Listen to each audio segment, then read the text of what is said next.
আজকের ভিডিওতে আমরা উম, তাপীয় প্রসারণ সম্বন্ধে আলোচনা করব।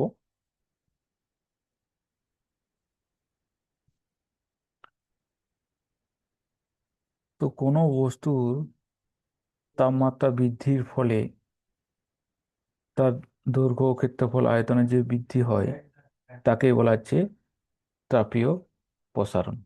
আবার তাপ বর্জনের ফলেও দৈর্ঘ্য, ক্ষেত্রফল, আয়তনে সংকোচন ঘটে।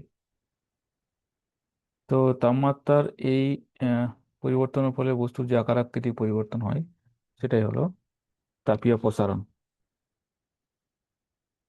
রৈখিক প্রসারণ, তাপমাত্রা বৃদ্ধির ফলে দৈর্ঘ্যের যে প্রসারণ হয় তাকেই বলা হচ্ছে রৈখিক প্রসারণ। তো মনে করি এখানে চিত্রে ছবি দেওয়া আছে একটি এল দৈর্ঘ্যের দণ্ড আছে। এর তাপমাত্রা বৃদ্ধির ফলে এর দৈর্ঘ্য বৃদ্ধি হলো ডেল এল। তাহলে এই আহ, দৈর্ঘ্য বৃদ্ধি এবং প্রাথমিক দৈর্ঘ্যের যে অনুপাত, এটা হচ্ছে তাপমাত্রা বৃদ্ধির সঙ্গে সমানুপাতিক হবে। মানে ডেল এল বাই এল ইস সমানুপাতিক ডেল্টা টি।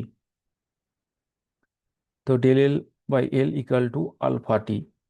তো এখানে আলফা হলো দৈর্ঘ্য প্রসারণ বা রৈখিক প্রসারণ গুণাঙ্ক, আর ডেল এল হলো দৈর্ঘ্যের পরিবর্তন, এল হলো প্রাথমিক দৈর্ঘ্য, ডেল্টা টি হলো তাপমাত্রার পরিবর্তন। ক্ষেত্রীয় প্রসারণ, ক্ষেত্রফলের বৃদ্ধি পাওয়াকে বলা হচ্ছে ক্ষেত্রীয় প্রসারণ বলা হয়। তো ম- মনে করি এ আকৃতি এ এ ক্ষেত্রফল দৈর্ঘ্যের একটি বস্তু ছিল, তাকে তাপমাত্রা বৃদ্ধির ফলে ক্ষেত্রফল বৃদ্ধি হলো ডেল্টা এ। তাহলে delta A by A equal to হবে 2 আলফা ইন্টু ডেল্টা টি।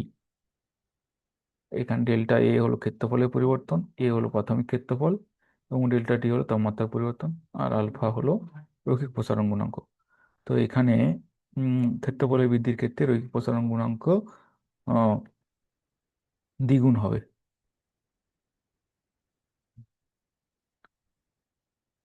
এরপর হলো আয়তন প্রসারণ গুণাঙ্ক।